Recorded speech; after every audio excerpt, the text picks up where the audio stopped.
Hello my dear student, welcome back to my YouTube channel Subhash study centre. कक्षा 10 के जितने भी मेरे प्यारे बच्चे 2025 बोर्ड एग्जाम की धुआंधार तैयारी कर रहे हैं, आज के इस वीडियो में मैं लेकर के आ चुका हूं आप सभी के लिए सामाजिक विज्ञान विषय का मॉडल पेपर। मेरे प्यारे बच्चों, यदि आप इस मॉडल पेपर को तैयार कर लेते हो तो आप 70 में 70 का स्कोर बिल्कुल आसानी से कर सकोगे। साथ ही मैं आपको बता देना चाहता हूं मेरे प्यारे बच्चों कि इस मॉडल पेपर को मैं पूरा सॉल्व कराऊंगा। यहां पर आप देख सकते हैं मैंने पहले से ही आप सभी के लिए इस मॉडल पेपर के सभी प्रश्नों का उत्तर यहां पर आप सभी लोग ध्यान दीजिएगा कंप्लीट करा लिया है। तो वीडियो को बिल्कुल भी स्किप नहीं करना है, एक एक प्रश्न का उत्तर मैं आपको बताऊंगा। तो जितने भी मेरे प्यारे बच्चे 2025 की बोर्ड परीक्षा में सामाजिक विज्ञान के पेपर में 70 में 70 का स्कोर करना चाहते हैं तो आप सभी लोग चैनल को सब्सक्राइब कर लीजिएगा। साथ ही इस मॉडल पेपर को बिल्कुल कंप्लीट तैयार कर लीजिएगा। वीडियो को शेयर जरूर कर दीजिएगा। मेरे प्यारे बच्चों, आप सभी को पता है कि बोर्ड एग्जाम में 3 घंटे 15 मिनट का समय मिलेगा। पेपर का पूर्णांक रहेगा 70 अंकों का। अब यहाँ पर नोट के अंतर्गत लिखा है, प्रारंभ के 15 मिनट परीक्षार्थियों को प्रश्न पत्र पढ़ने के लिए निर्धारित हैं। 15 मिनट पहले ही आपको पेपर मिलेगा, किस लिए? पढ़ने के लिए। यानी 3 घंटे 15 मिनट में से आपको 15 मिनट मिलेंगे पेपर को पढ़ने के लिए और 3 घंटे का समय आपके पास बचेगा पेपर को हल करने के लिए। तो मेरे प्यारे बच्चों, कुछ यहाँ पर सामान्य निर्देश भी हैं जिनके अनुसार ही आपको पेपर हल करना है। निर्देश जरूर आपको पढ़ने हैं। चलिए, पहला है यहाँ पर सभी प्रश्न अनिवार्य हैं। सभी प्रश्नों को करना अनिवार्य है। उसके पहले निर्देश दिया गया है कि कौन सा प्रश्न करना है और कौन सा नहीं करना। मेरे प्यारे बच्चों, दूसरा है यहाँ पर इस प्रश्न पत्र के 2 खंड हैं, खंड आ तथा खंड बा। अगला है खंड आ में 1 अंक के 20 बहुविकल्पीय प्रश्न हैं जिनके उत्तर OMR उत्तर पत्रक पर देने हैं। खंड आ के अंतर्गत 1 नंबर के 20 बहुविकल्पी प्रश्न आएंगे और इनका उत्तर आपको OMR सीट में भरना होगा। यदि आपने OMR सीट में इनका सही उत्तर भर दिया और सही तरीके से भर दिया तो पूरे 20 नंबर आपको मिल जाएंगे। चलिए मेरे प्यारे बच्चों, अगला निर्देश है खंड आ के प्रत्येक प्रश्न का निर्देश पढ़कर केवल प्रदत्त OMR उत्तर पत्रक पर ही उत्तर दें और OMR उत्तर पत्रक पर उत्तर देने के पश्चात उसे नहीं काटें तथा इरेजर अथवा व्हाइटनर का प्रयोग भी ना करें। मान लीजिए मेरे प्यारे बच्चों, पहला प्रश्न है और इस प्रश्न के विकल्प दिए गए हैं A, B, C और D। अब मेरे प्यारे बच्चों, पहले प्रश्न का आंसर सही कौन सा है? मान लीजिए सही आंसर बी वाला है और आपने गोला काला कर दिया है डी वाला OMR सीट में। तो अब आपको क्या करना है कि ना तो आप इसको इस तरह से काट सकते हैं, ना ही इरेजर से साफ कर सकते हैं और ना ही आपको व्हाइटनर का प्रयोग करना है, क्योंकि स्पष्ट मना किया गया है बोर्ड एग्जाम के दिशा निर्देशों के अनुसार कि OMR उत्तर पत्रक पर उत्तर देने के पश्चात उसे नहीं काटें तथा इरेजर अथवा व्हाइटनर का प्रयोग भी ना करें। अगला है निर्देश प्रश्न के अंक उसके सम्मुख अंकित हैं। कौन सा प्रश्न कितने अंक का है? अगला निर्देश मेरे प्यारे बच्चों, खंड बा में 50 अंक के वर्णनात्मक प्रश्न हैं और इस खंड में वर्णनात्मक फर्स्ट टाइप के तथा वर्णनात्मक सेकंड टाइप के 2 प्रकार के प्रश्न हैं तथा मानचित्र से भी संबंधित 2 प्रश्न हैं। मेरे प्यारे बच्चों, खंड बा में सभी प्रश्नों के उत्तर एक साथ ही आपको करना होगा। प्रश्न पत्र में जो प्रथम प्रश्न होगा आपको शुरुआत वहां से करनी है तथा अंतिम प्रश्न तक करते जाना है। जो प्रश्न आपको नहीं आता है, यानी जिस प्रश्न का उत्तर आपको नहीं पता है, मेरे प्यारे बच्चों, उस पर आपको समय बिल्कुल भी नष्ट नहीं करना है। अगला है निर्देश दिए गए मानचित्रों को उत्तर पुस्तिका में मजबूती के साथ संलग्न करना है, यानी बांध देना है ताकि वह गिरे ना। अगला है दृष्टिबाधित परीक्षार्थियों के लिए मानचित्रकारी के स्थान पर अलग से प्रश्न संख्या 9A तथा 9B लिखने के लिए दिए गए हैं। मेरे प्यारे बच्चों, यहाँ पर आप सभी लोग ध्यान दीजिएगा। खंड आ यानी पार्ट 1 बहुविकल्पी प्रश्न है इसके अंतर्गत, और यहाँ पर निर्देश दिया गया है, आप लोग ध्यान दें। नीचे दिए गए प्रश्नों के प्रत्येक प्रश्न के 4 विकल्प दिए गए हैं। सही विकल्प चुनकर उसे OMR उत्तर पत्रक पर चिन्हित करें।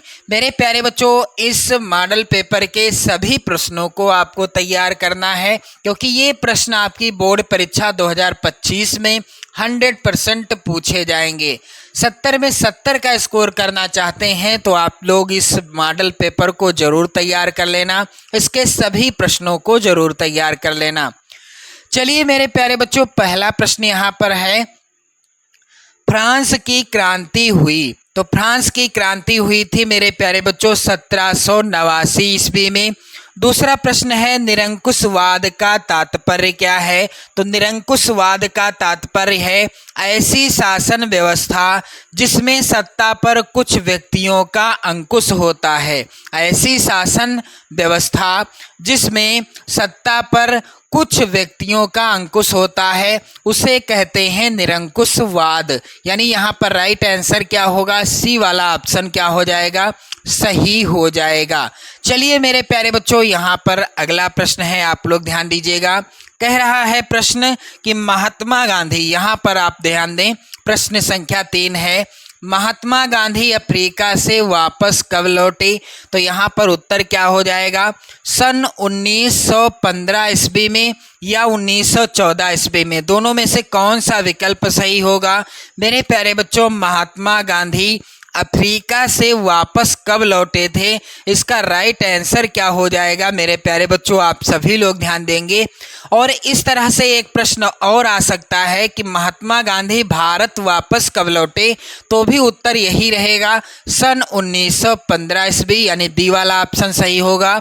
महात्मा गांधी अफ्रीका से वापस कब लौटे, सन 1915 ईस्वी में। चलिए मेरे प्यारे बच्चों, यहाँ पर प्रश्न संख्या 29 है, यानी प्रश्न संख्या यहाँ पर 4 है मेरे प्यारे बच्चों। 1929 में आर्थिक मंदी का मुख्य कारण क्या था। तो 1929 में जो आर्थिक मंदी आई थी, इसका मुख्य कारण क्या था, इसका राइट आंसर होगा सी वाला ऑप्शन, कृषि क्षेत्र में अधिक उत्पादन के द्वारा 1929 ईस्वी में आर्थिक मंदी आ गई थी। चलिए मेरे प्यारे बच्चों, अगला प्रश्न मोस्ट इम्पॉर्टेंट है, गुलामगिरी का लेखक कौन था। तो यहाँ पर राइट आंसर हो जाएगा मेरे प्यारे बच्चों, ए वाला ऑप्शन सही है। यहाँ पर ज्योतिबा फूले जी के द्वारा लिखी गई पुस्तक जिसका नाम क्या है, गुलामगिरी। अगला प्रश्न मेरे प्यारे बच्चों मोस्ट इम्पॉर्टेंट है, लैटेराइट मिट्टी निम्नलिखित में से किस राज्य में पाई जाती है। तो इस प्रश्न का उत्तर क्या हो जाएगा, यहाँ पर राइट आंसर हो जाएगा डी वाला ऑप्शन, महाराष्ट्र में क्या पाई जाती है, लैटेराइट मिट्टी पाई जाती है। और एक प्रश्न आप लोग और तैयार कर लीजिएगा, लाल मिट्टी कहाँ पाई जाती है। तो उत्तर क्या हो जाएगा, उत्तर प्रदेश। अगला प्रश्न यहाँ पर है, निम्नलिखित में से कौन सा जैव संसाधन है। चलिए मैं आपको थोड़ी सी जानकारी दे दूं। यहाँ पर जैव संसाधन वह संसाधन होते हैं जो जीवित अवस्था में होते हैं, जिनकी वृद्धि और विकास होता है। अजैव संसाधन वह संसाधन होते हैं जो निर्जीव अवस्था में होते हैं और जिनकी ना तो वृद्धि होती है ना ही विकास। तो यहाँ पर राइट आंसर क्या होगा, निम्नलिखित में से कौन सा जैव संसाधन है। तो यहाँ पर उत्तर हो जाएगा डी वाला ऑप्शन, मत्स्य उद्योग। अगला प्रश्न है, ग्रीन इंडिया मिशन किस वर्ष में आरंभ किया गया। तो यहाँ पर आप सभी लोग ध्यान दीजिएगा, वेरी इंपॉर्टेंट प्रश्न है। ग्रीन इंडिया मिशन किस वर्ष आरंभ किया गया था। सन 2014 ईस्वी में ग्रीन इंडिया मिशन आरंभ किया गया था। चलिए मेरे प्यारे बच्चों, यहाँ पर आप देख पा रहे हैं प्रश्न संख्या 9 जो कि वेरी इंपॉर्टेंट है। जलमंडल का कितना प्रतिशत भाग समुद्री जल के रूप में उपलब्ध है? तो इसका राइट आंसर क्या हो जाएगा? जलमंडल का 97.5% भाग समुद्री जल के रूप में उपलब्ध है। यानी जल कितना है? 97.5% पानी जो है समुद्र के जल के रूप में है। बाकी शेष पानी क्या है? अन्य रूप में है, यानी पीने योग्य है। चलिए मेरे प्यारे बच्चों, अगला प्रश्न है, इनमें से कौन सी रबी की फसल है? तो यहाँ पर राइट आंसर क्या हो जाएगा? दिए गए विकल्पों में से कौन सी है जो रबी की फसल है? तो इसका राइट आंसर हो जाएगा दालें। किस फसल कैसी फसलें हैं? रबी की फसलें हैं। मेरे प्यारे बच्चों, यहाँ पर अगला प्रश्न आप लोग ध्यान दें। निम्नलिखित में से कौन सी फसल मोटे अनाज के अंतर्गत सम्मिलित की जाती है? तो यहाँ पर राइट आंसर क्या हो जाएगा? ज्वार। बी वाला ऑप्शन सही होगा। ज्वार फसल को मोटे अनाज के रूप में सम्मिलित किया जाता है। चलिए मेरे प्यारे बच्चों, अगला प्रश्न है यहाँ पर, निम्नलिखित में से कौन सा खनिज आधारभूत है? तो आप लोग ध्यान दीजिएगा, कौन सा खनिज है जो आधारभूत है? तो उत्तर हो जाएगा सी वाला ऑप्शन, लौह अयस्क। मेरे प्यारे बच्चों, अगला प्रश्न है, निम्नलिखित में से कौन सा संसाधन गैर परंपरागत संसाधन है? इसका उत्तर क्या हो जाएगा? सी वाला ऑप्शन, पवन ऊर्जा। गैर परंपरागत संसाधन वह संसाधन होते हैं जिनका नवीकरण किया जा सकता है और उनको पुनः प्राप्त किया जा सकता है। और ऊर्जा के परंपरागत संसाधन वह संसाधन हैं जो एक बार प्रयोग करने के बाद दोबारा हम उनका प्रयोग नहीं कर सकते। जैसे कि कोयला एक बार जला देने से हम उसी कोयले को दोबारा नहीं जला पाएंगे क्योंकि वह राख के रूप में प्राप्त हो जाएगा। चलिए मेरे प्यारे बच्चों, अगला प्रश्न मोस्ट इम्पोर्टेंट। जब एक देश में एक स्थान से दूसरे स्थान पर व्यापार किया जाता है तो उसे क्या कहते हैं? मान लीजिए उत्तर प्रदेश से कोई वस्तु बेची गई और महाराष्ट्र प्रदेश में क्या कर ली गई? महाराष्ट्र में खरीद ली गई। तो मेरे प्यारे बच्चों, आप लोग यहाँ पर ध्यान दीजिएगा कि इन दो प्रदेशों के मध्य होने वाले इस व्यापार को क्या कहा जाएगा? आंतरिक व्यापार कहा जाएगा। सी वाला ऑप्शन सही होगा। जब भारत देश से, आप लोग ध्यान दीजिएगा, भारत देश से कोई वस्तु बेची गई और अमेरिका या किसी अन्य देश में खरीद ली गई और अमेरिका से कोई वस्तु भारत में खरीद ली गई, तो इस प्रकार दो देशों के मध्य या दो से अधिक देशों के मध्य होने वाले व्यापार को क्या कहेंगे? अंतरराष्ट्रीय व्यापार कहेंगे। उम्मीद करता हूं आपको दोनों चीजें क्लियर हो गई होंगी। चलिए मेरे प्यारे बच्चों, अगला प्रश्न यहाँ पर है, निम्नलिखित में से किस देश का विभाजन धर्म तथा जाति के आधार पर हुआ था? इसका राइट आंसर क्या होगा मेरे प्यारे बच्चों? कि दिए गए विकल्पों में से किस देश का विभाजन धर्म तथा जाति के आधार पर हुआ था? राइट आंसर है सी वाला ऑप्शन, बेल्जियम देश का। अगला प्रश्न है, हिंदी किस प्रकार की भाषा है? तो मेरे प्यारे बच्चों, हिंदी हमारी राजभाषा है। पहला ही विकल्प क्या हो जाएगा? सही हो जाएगा। चलिए मेरे प्यारे बच्चों, यहाँ पर अगला प्रश्न आप लोग ध्यान दीजिएगा, वेरी वेरी इंपॉर्टेंट है और इस प्रश्न को आप लोग जरूर तैयार कर लेना। कह रहा है कि महात्मा गांधी का विचार था। महात्मा गांधी का क्या विचार था मेरे प्यारे बच्चों? यहाँ पर इस प्रश्न का उत्तर क्या हो जाएगा? महात्मा गांधी का विचार था कि धर्म को, क्या विचार था गांधी जी का? कि धर्म को कभी भी राजनीति से अलग नहीं किया जा सकता। यहाँ पर कौन सा ऑप्शन सही है? यहाँ पर पहला ही ऑप्शन सही है। चलिए अगला प्रश्न है, लोकतांत्रिक शासन व्यवस्था अन्य व्यवस्थाओं से अच्छी है क्योंकि यह क्या करती है? सभी नागरिकों में समानता की भावना को बढ़ावा देती है और व्यक्ति की गरिमा को बढ़ावा देती है। यानी राइट आंसर क्या होगा? सी वाला ऑप्शन, ए और बी दोनों ऑप्शन सही हैं। अगला प्रश्न मेरे प्यारे बच्चों है, निम्नलिखित में से कौन सा एक विकसित देश है? तो इस विकल्प यानी इस प्रश्न का राइट आंसर क्या होगा? इस प्रश्न का राइट आंसर हो जाएगा मेरे प्यारे बच्चों, यहाँ पर France is the right answer. France एक विकसित देश है। चलिए अगला प्रश्न है, निम्नलिखित में कौन सी गतिविधि प्राथमिक क्षेत्र के अंतर्गत आती है? तो खनन करना, डी वाला ऑप्शन सही होगा, प्राथमिक क्षेत्र के अंतर्गत आता है। चलिए मेरे प्यारे बच्चों, यहाँ पर आप देखेंगे खंड बा, जो कि पार्ट बी के अंतर्गत है, यानी खंड बा या पार्ट बी एक ही चीज है। वर्णनात्मक जो फर्स्ट टाइप के प्रश्न हैं इसके अंतर्गत, जिनका उत्तर आपको लगभग 80 शब्दों में देना है और प्रत्येक प्रश्न पूछा जाएगा कितने नंबर का? 4 नंबर का। तो चलिए मेरे प्यारे बच्चों, यहाँ पर जो पहला प्रश्न है, इन सभी प्रश्नों को आपको रट लेना है, अच्छे से तैयार कर लेना है। एक एक प्रश्न का उत्तर मैं आपको बताऊंगा, इसलिए वीडियो को बिल्कुल भी स्किप मत करिएगा और चैनल पर यदि आप नए हैं तो चैनल को भी सब्सक्राइब कर लीजिएगा। मेरे प्यारे बच्चों, आप एक बार वीडियो को शेयर जरूर कर दीजिएगा। पहला प्रश्न है मेरे प्यारे बच्चों, ऑटो वान बिस्मार्क कौन था? यह क्यों प्रसिद्ध है? तो चलिए इसका उत्तर कैसे लिखना है आप सभी को। मेरे प्यारे बच्चों, यहाँ पर आप सभी लोग ध्यान दीजिएगा, खंड बा के प्रश्नों का उत्तर। पहले प्रश्न का उत्तर क्या है? ऑटो वान बिस्मार्क जर्मन साम्राज्य का प्रथम चांसलर होने के साथ साथ तत्कालीन यूरोप का प्रभावशाली नेता भी था।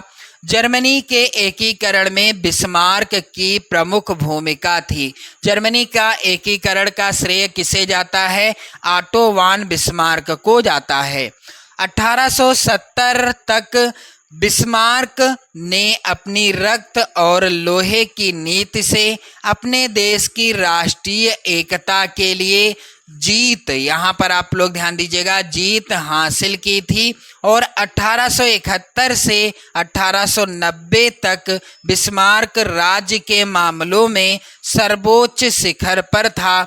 1890 में उसने अपने पद से त्याग पत्र दे दिया था। तो मेरे प्यारे बच्चों, यहाँ पर आपने देखा बिल्कुल आसान सा उत्तर। चलिए यहाँ पर दूसरा प्रश्न है, आप लोग ध्यान दीजिएगा। प्रथम यहाँ पर अथवा में जो प्रश्न है इसका भी मैं आपको उत्तर बताऊंगा, क्योंकि क्या पता ये प्रश्न ना आए, क्या पता ये वाला आ जाए। करना आपको एक ही है, करना एक ही प्रश्न है, लेकिन मैं सभी प्रश्नों का उत्तर बताऊंगा, जैसा कि मैंने आपसे वीडियो के स्टार्ट में ही बताया था। तो मेरे प्यारे बच्चों, यहाँ पर आप देखोगे अगला प्रश्न है, प्रथम स्वतंत्रता संग्राम की असफलता के लिए उत्तरदायी कोई 3 कारण लिखिए। मेरे प्यारे बच्चों, यहाँ पर आप सभी लोग ध्यान देंगे, इसका उत्तर क्या होगा? उत्तर संख्या 1 का अथवा यहाँ पर ध्यान दीजिए आप सभी लोग। कह रहा है कि प्रथम स्वतंत्रता संग्राम की असफलता के लिए उत्तरदायी कारण हैं। कौन कौन से कारण हैं? पहला कारण है क्रांति का देशव्यापी न होना। क्रांति पूरे देश में न फैल पाई, इसलिए प्रथम स्वतंत्रता संग्राम असफल रहा। प्रभावी नेतृत्व का न होना दूसरा कारण था। तीसरा था ब्रिटिश और आंदोलनकारियों की संख्या में अंतर था। और चौथा कारण था आंदोलनकारियों के पास संसाधनों का अभाव, यानी जो आंदोलन कर रहे थे उनके पास संसाधन नहीं थे। अगला है आंदोलनकारियों में सामंजस्य का अभाव और बहादुर शाह के प्रति द्वेष। तो मेरे प्यारे बच्चों, आप यहाँ पर ध्यान दीजिएगा, प्रश्न जो है आपको कंप्लीट कराना है और साथ ही साथ मेरे प्यारे बच्चों इस वीडियो को लाइक शेयर जरूर कर देना है। चलिए मेरे प्यारे बच्चों, यहाँ पर अगला प्रश्न है मोस्ट इम्पोर्टेंट। कह रहा है गुटेनबर्ग कौन था? वह क्यों प्रसिद्ध है? वेरी इंपॉर्टेंट प्रश्न है। चलिए इसका भी उत्तर आप लोग यहाँ पर ध्यान दें। व्यापारी पिता के संतान योहान गुटेनबर्ग, यानी योहान गुटेनबर्ग खेती की एक बड़ी रियासत में पला बड़ा था। बचपन से ही वह व्यापारी पिता, यानी वह क्या कर रहा था? तेल व जैतून पेरने की मशीनों को देखकर बड़ा हुआ था। उसने क्रमशः पत्थर पालिश करने, सुनारी और शीशे को इच्छित आकृतियों में गढ़ने की कला में दक्षता प्राप्त की। 1448 ईस्वी में उसने छपाई संबंधी यंत्र बनाने में सफलता भी प्राप्त की। उसने 3 वर्ष में बाइबिल की 180 प्रतियां छापी, जो उस समय के तकनीकी ज्ञान और निपुणता को देखते हुए अत्यंत तीव्र गति कही जा सकती है। किंतु यह नई तकनीक हाथ से किताबों को छापने की तकनीक का पूरी तरह स्थान नहीं ले सकी। तो मेरे प्यारे बच्चों, आप देखेंगे अगला प्रश्न यहाँ पर है, भारत में जाति प्रथा का राजनीति एवं समाज पर क्या प्रभाव पड़ा। अथवा में प्रश्न है, इम्पोर्टेंट सभी हैं, इसलिए मैं सभी का उत्तर लेकर के आया हूँ आप सभी के लिए। वीडियो को एक बार जरूर शेयर कर देना। चलिए इसका उत्तर क्या होगा मेरे प्यारे बच्चों। उत्तर हो जाएगा 2 का अथवा कुछ इस प्रकार से, आप सभी लोग ध्यान दें। भारत में जाति प्रथा वोटरों के ध्रुवीकरण में महत्वपूर्ण भूमिका निभाती है। राजनीतिक दल समाज में लोगों को जातीय आधार पर बांटकर अपना वोट बढ़ाते हैं और इस कृत्य का राजनीतिक सफलता हेतु लोगों को जातीय आधार पर बांटकर क्या करते हैं, अपना जो है वोट बढ़ाते हैं तथा राजनीतिक सफलता हेतु क्या करते हैं, उनका उपयोग भी करते हैं। जातियों में विभाजित भारतीय समाज का राजनीतिक दल देश की स्वतंत्रता के समय से अपने हित में उपयोग करते आ रहे हैं। जातीय विचारधारा को उग्र करने से क्या होगा, समाज में वैमनस्य फैलता है तथा सामाजिक समरसता कम होती है। जिन जातियों में पहले से ही पढ़ाई लिखाई का प्रचलन है तथा सामाजिक समरसता कम होती है और जिनकी शिक्षा पर पकड़ थी, आधुनिक शिक्षा व्यवस्था भी उन्हीं का बोलबाला है। आधुनिक शिक्षा व्यवस्था में भी उन्हीं का बोलबाला है। जिन जातियों को पहले शिक्षा से वंचित रखा जाता था, उनके सदस्य अभी भी स्वाभाविक तौर पर पिछड़े हुए हैं। तो मेरे प्यारे बच्चों, आप लोग वीडियो को जरूर शेयर कर देना एक बार। चलिए यहाँ पर अगला प्रश्न आप सभी लोग ध्यान दीजिएगा।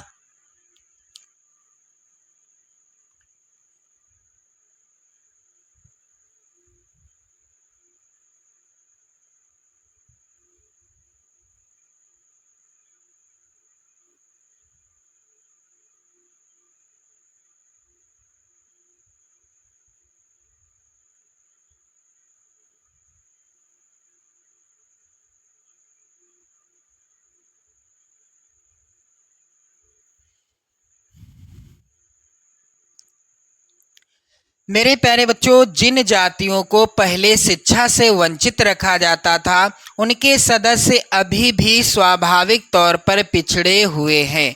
चलिए मेरे प्यारे बच्चों, अगला प्रश्न यहाँ पर ध्यान दें। कृषि की 3 समस्याओं का उल्लेख कीजिए। तो चलिए इसका उत्तर क्या हो जाएगा, आप सभी लोग यहाँ पर ध्यान दीजिएगा। प्रश्न संख्या 3 का उत्तर, कृषि की 3 समस्याएं इस प्रकार से हैं। पहली समस्या है बढ़ती हुई जनसंख्या। धीरे धीरे खाद्य पदार्थों यानी खाद्य फसलों की कृषि का स्थान फलों, सब्जियों, तिलहनों और औद्योगिक फसलों की कृषि लेती जा रही है और इसमें क्या होता है, अनाजों तथा दालों के अंतर्गत निबल बोया गया क्षेत्र कम होता जा रहा है। भारत की बढ़ती जनसंख्या के साथ घटता खाद्य उत्पादन देश की भविष्य की खाद्य सुरक्षा पर प्रश्न चिन्ह लगता है। चलिए दूसरी जो है क्या है समस्या, भूमि के आवासन की समस्या। भूमि के आवासन इत्यादि जैसे कि गैर कृषि भू उपयोगों और कृषि के बढ़ती भूमि की प्रतिस्पर्धा के कारण बोए गए निबल क्षेत्र में कमी आई है। तीसरी समस्या क्या है, रासायनिक उर्वरक एवं कीटनाशक का अत्यधिक प्रयोग। रासायनिक उर्वरक, पीड़कनाशक और कीटनाशी जिन्होंने कमी नाटकीय परिणाम प्रस्तुत किए गए थे को अब मिट्टी के निम्नीकरण का दोषी माना जा रहा है। चलिए मेरे प्यारे बच्चों, यहाँ पर प्रश्न संख्या 3 का अथवा क्या है कि अभ्रक की उपयोगिता बताइए। भारत में इसके 2 उत्पादक राज्यों के नाम बताइए। चलिए यहाँ पर मेरे प्यारे बच्चों इसका उत्तर आप लोग ध्यान दीजिएगा। अभ्रक एक ऐसा खनिज है जो प्लेटो अथवा पत्रण क्रम में पाया जाता है। अभ्रक कैसा खनिज है? एक ऐसा खनिज है जो प्लेटो तथा पत्रण में क्रम के रूप में पाया जाता है। ये परतें इतनी महीन हो सकती हैं कि इसकी 1000 परतें कुछ सेंटीमीटर ऊंचाई में समाहित हो सकती हैं। अभ्रक पारदर्शी, काले, हरे और लाल, पीले अथवा भूरे रंग का हो सकता है। अभ्रक विद्युत व इलेक्ट्रॉनिक्स उद्योगों में प्रयुक्त होने वाले अपरिहार्य खनिजों में से एक है। अभ्रक के निक्षेप छोटा नागपुर पठार के उत्तरी पठारी किनारों पर पाए जाते हैं। बिहार, झारखंड की कोडरमा, गया, हजारीबाग पेटी अग्रणी उत्पादक है। राजस्थान के मुख्य अभ्रक उत्पादक क्षेत्र अजमेर के आसपास हैं। आंध्र प्रदेश की नेल्लोर अभ्रक पेटी भी देश की महत्वपूर्ण उत्पादक पेटी है। चलिए मेरे प्यारे बच्चों, प्रश्न संख्या 4 यहाँ पर कह रहा है कि अर्थव्यवस्था के द्वितीयक क्षेत्रक से आप क्या समझते हैं, उदाहरण सहित बताइए। चलिए इसका उत्तर आप लोग यहाँ पर ध्यान दीजिएगा। द्वितीयक क्षेत्रक क्या है? द्वितीयक क्षेत्रक की गतिविधियों के अंतर्गत प्राकृतिक उत्पादों को विनिर्माण प्रणाली के माध्यम से अन्य रूपों में परिवर्तित किया जाता है। यानी जो प्राकृतिक उत्पादन होते हैं उनको क्या करते हैं, नए तरीके से निर्माण करते हैं द्वितीयक क्षेत्रक के अंतर्गत।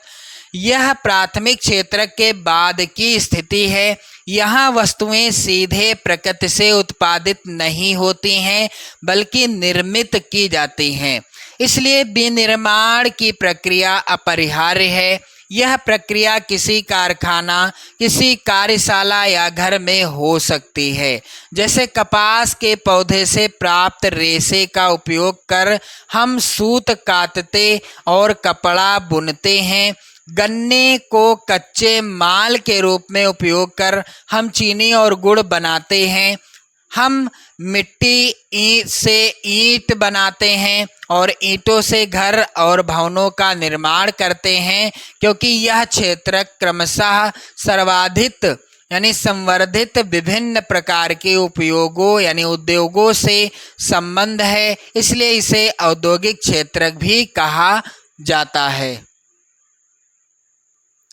चलिए मेरे प्यारे बच्चों, यहाँ पर प्रश्न है 4 का अथवा, जो कि वेरी इंपॉर्टेंट है। विदेशी व्यापार से आप क्या समझते हैं? विदेशी व्यापार अनुकूल बनाने के लिए कोई सुझाव दीजिए। चलिए इसका उत्तर आप लोग ध्यान देंगे यहाँ पर कि विदेशी व्यापार का अर्थ क्या है। विदेशी व्यापार वह व्यापार है जो 2 या 2 से अधिक देशों के बीच होता है। अंतर्राष्ट्रीय व्यापार आर्थिक लेन देन जो 2 देशों के बीच किए जाते हैं। प्रायः व्यापार की जाने वाली वस्तुओं में उपभोक्ता वस्तुएं शामिल होती हैं।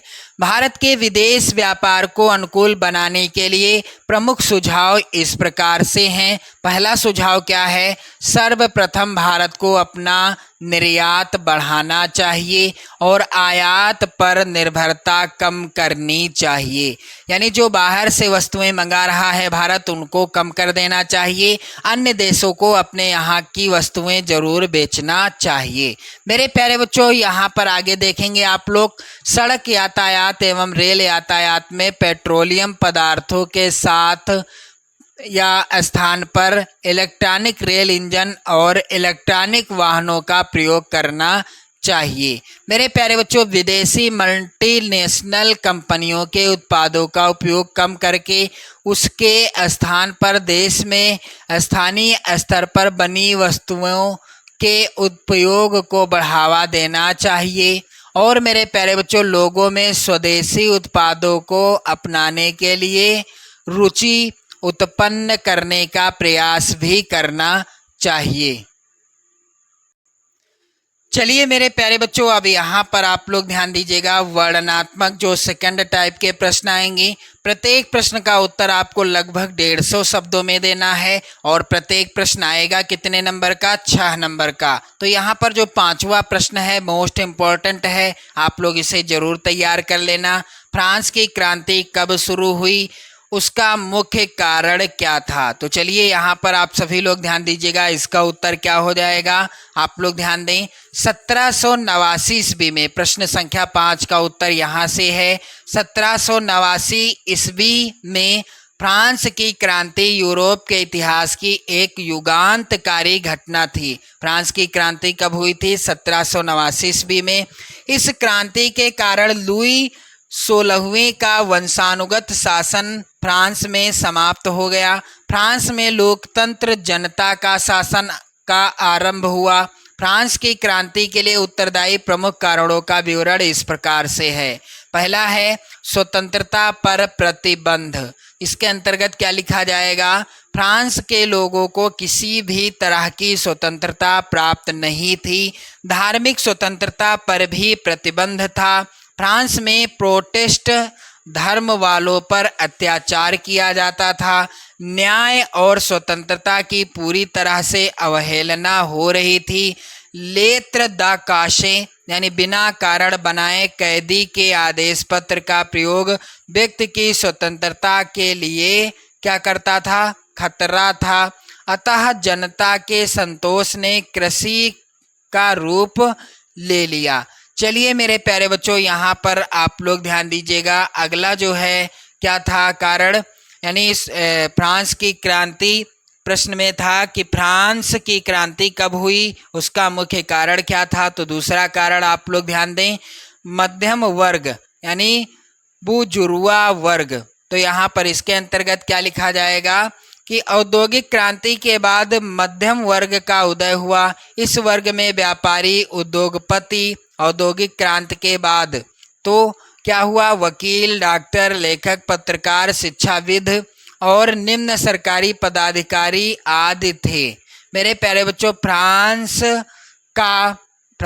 का मध्यम वर्ग महत्वाकांक्षी था और कुलीन वर्ग को अपना शत्रु मानता था। अतः फ्रांसीसी क्रांति का एक प्रमुख कारण यह भी था कि वहाँ का मध्यम वर्ग सामाजिक एवं राजनीतिक समानता चाहता था और इसके लिए विद्रोह का सामना करने के लिए तैयार था। चलिए मेरे प्यारे बच्चों, अगला कारण क्या था? मध्यम वर्ग यानी बुर्जुआ वर्ग। औद्योगिक क्रांति के बाद मध्यम वर्ग का उदय हुआ।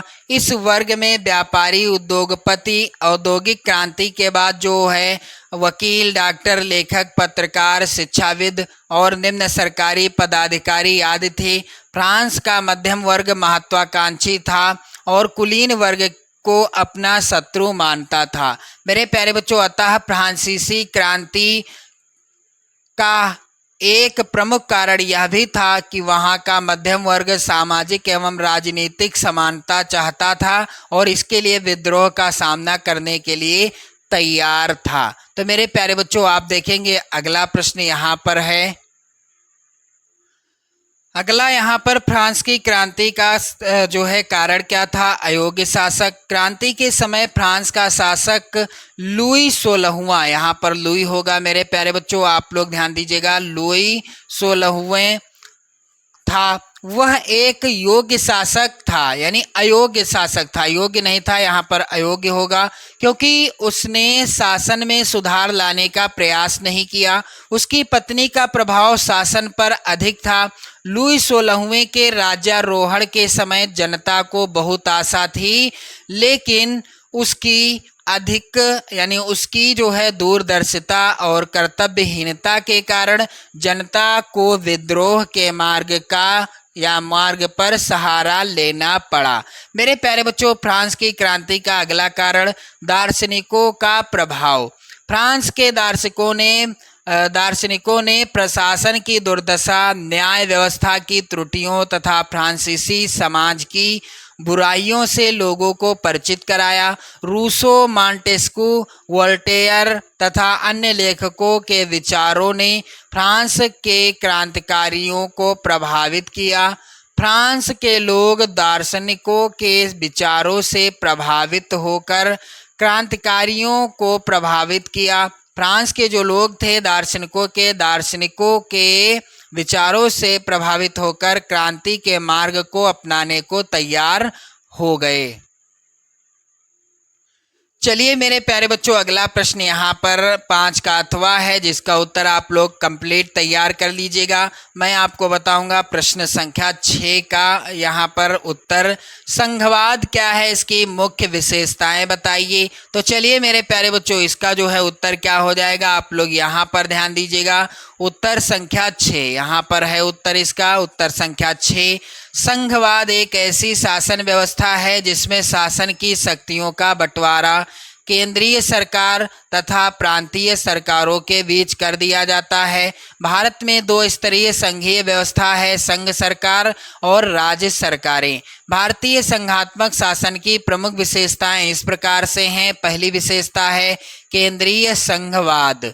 तो भारतीय संघात्मक शासन अन्य देशों के शासन से भिन्न है। मेरे प्यारे बच्चों, वीडियो को जरूर शेयर कर देना एक बार। तो यहाँ पर आप देखेंगे आगे लिखा है कि भारत में 2 प्रकार की सरकारें होते हुए भी केंद्र को शक्तिशाली बनाया गया है, केंद्र को अधिक अधिकार दिए गए हैं, इसलिए भारतीय संघ को एकीकृत संघवाद कहा जाता है। दूसरी विशेषता क्या है, कठोर संविधान।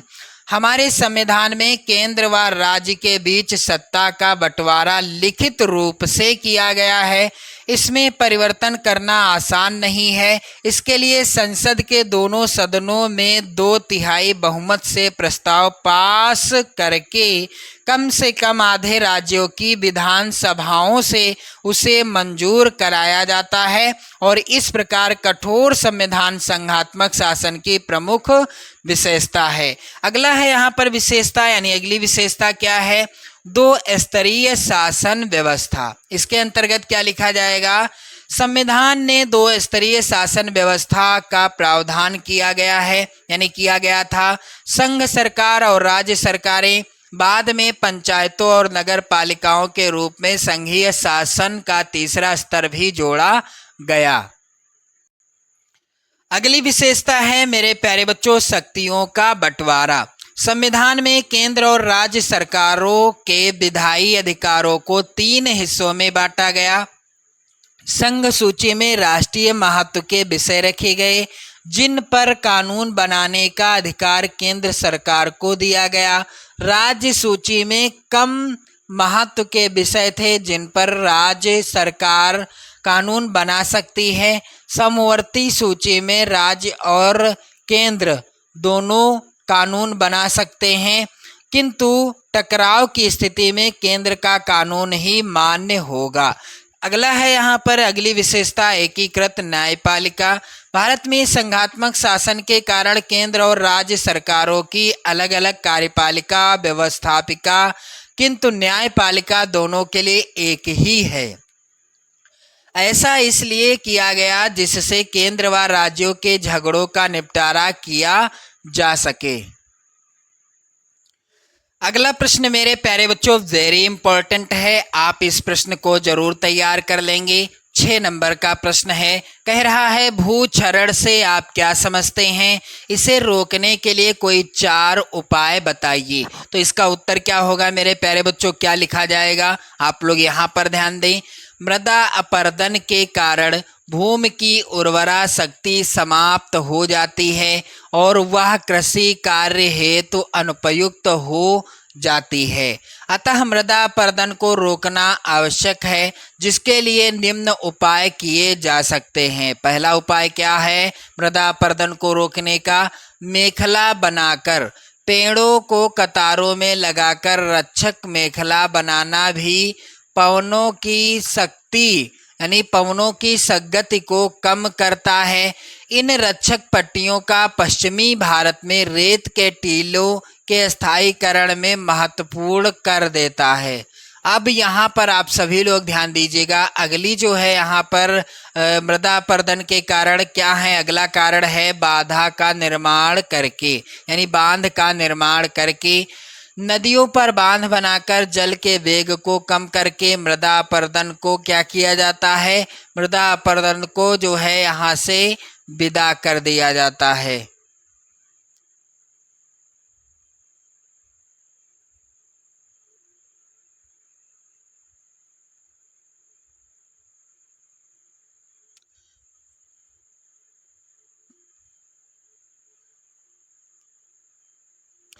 बांध का निर्माण करके, तो यहाँ पर इसके अंतर्गत क्या लिखा जाएगा? नदियों पर बांध बनाकर जल के वेग को कम करके मृदा अपरदन को रोका जा सकता है। और अगला कारण है पशुचारण पर प्रतिबंध लगाकर। तो पशुचारण पर प्रतिबंध लगाकर तथा कृषि कार्य में सुधार करके भी मृदा अपरदन को नियंत्रित किया जा सकता है। चलिए मेरे प्यारे बच्चों, यहाँ पर प्रश्न संख्या 8 का अथवा, जो कि वेरी इंपॉर्टेंट है आपके बोर्ड परीक्षा यानी बोर्ड एग्जाम 2025 के लिए, इसका भी आंसर आप लोग ध्यान दीजिएगा। प्रश्न क्या है? उपभोक्ता के अधिकारों की व्याख्या कीजिए। तो मेरे प्यारे बच्चों, यहाँ पर आप सभी लोग ध्यान दीजिएगा, इस प्रश्न का उत्तर क्या हो जाएगा? 8 का जो अथवा है इसका उत्तर आप लोग यहाँ पर ध्यान दीजिएगा। उपभोक्ताओं के अधिकारों का वर्णन 1986 के उपभोक्ता सुरक्षा कानून में तथा 1991 और 1993 के संशोधन में यानी संशोधनों में किया गया है। उपभोक्ताओं के मुख्य अधिकार निम्नलिखित हैं। पहला अधिकार है सुनवाई का अधिकार। इसके अंतर्गत मेरे प्यारे बच्चों क्या लिखना है? उपभोक्ताओं को अनुचित सौदेबाजी और शोषण के विरुद्ध क्षतिपूर्ति मांगने का अधिकार है। यदि एक उपभोक्ता को कोई क्षति पहुंचाई जाती है तो क्षति की मात्रा के आधार पर उसे क्षतिपूर्ति पाने का अधिकार होता है। इस कार्य को पूरा करने के लिए सुनवाई का अधिकार सभी उपभोक्ताओं को दिया गया है। दूसरा अधिकार है उपभोक्ता शिक्षा का अधिकार। हर उपभोक्ता को यह अधिकार है कि उसके अधिकारों के प्रति सजग रखने के लिए सरकार प्रयत्न करती रहे। उसे बाजार में मिलने वाली विभिन्न वस्तुओं के गुण दोषों की जानकारी होनी चाहिए, जिससे वह वस्तुओं को खरीदने से पहले उस जानकारी का प्रयोग कर सके। अगला जो है मेरे प्यारे बच्चों, अगला क्या है अधिकार उपभोक्ताओं का? प्रस्तुतिकरण का अधिकार। इसके अंतर्गत मेरे प्यारे बच्चों, हर उपभोक्ता को यह अधिकार है कि वह विभिन्न संस्थाओं एवं संगठनों के सामने अपनी समस्याओं को प्रस्तुत कर सके तथा यह संगठन उसे उसकी समस्याओं के समाधान में मदद कर सके। अगला अधिकार है सुरक्षा का अधिकार। उपभोक्ताओं को यह अधिकार दिया गया है कि वह ऐसी सभी वस्तुओं की बिक्री से अपना बचाव कर सकें जो उनके जीवन और संपत्ति के लिए हानिकारक हो सकती हैं। मेरे प्यारे बच्चों, एक बार जरूर शेयर कर देना इस वीडियो को। चलिए यहाँ पर अगला अधिकार है सूचना का अधिकार। तो इसके अंतर्गत क्या लिखा जाएगा? उपभोक्ता को यह अधिकार दिया गया है कि वह हर खरीदी जाने वाली वस्तु की गुणवत्ता, मात्रा, शुद्धता और मूल्य आदि के विषय में हर सूचना प्राप्त कर सके ताकि वह अपने आप को शोषण से बचा सके। और अगला यहाँ पर है अधिकार सूचना का अधिकार। मेरे प्यारे बच्चों, यहाँ पर आप लोग ध्यान दीजिएगा कि हर उपभोक्ता को यह अधिकार है कि वह देख परख कर विभिन्न प्रकार की वस्तुओं में से अपनी इच्छानुसार चीज का चयन कर सके और सही मूल्य भी चुकाए। मेरे प्यारे बच्चों, यहाँ पर है चुनने का अधिकार। ये थोड़ा सा मिसप्रिंट है, चुनने का अधिकार है, यहाँ पर चुनने का अधिकार। तो मेरे प्यारे बच्चों, आपने देखा सामाजिक विज्ञान विषय के मॉडल पेपर के सभी प्रश्नों का आंसर, जो महत्वपूर्ण प्रश्न हैं। चलिए, मानचित्र से संबंधित प्रश्न कुछ इस प्रकार से आएंगे। निर्देश है यहाँ पर प्रश्न संख्या 9A तथा 9B मानचित्र से संबंधित हैं। 9A के अंतर्गत यहाँ पर भारत के दिए गए मानचित्र में, भारत के रेखा मानचित्र में जो है इस चिन्ह के द्वारा नाम सहित दर्शाना है। जैसे कि इस प्रकार से प्रश्न आएंगे आपकी बोर्ड परीक्षा में, वह स्थान जहां सितंबर 1920 में भारतीय राष्ट्रीय कांग्रेस का अधिवेशन हुआ, आपको मानचित्र में दर्शाना होगा।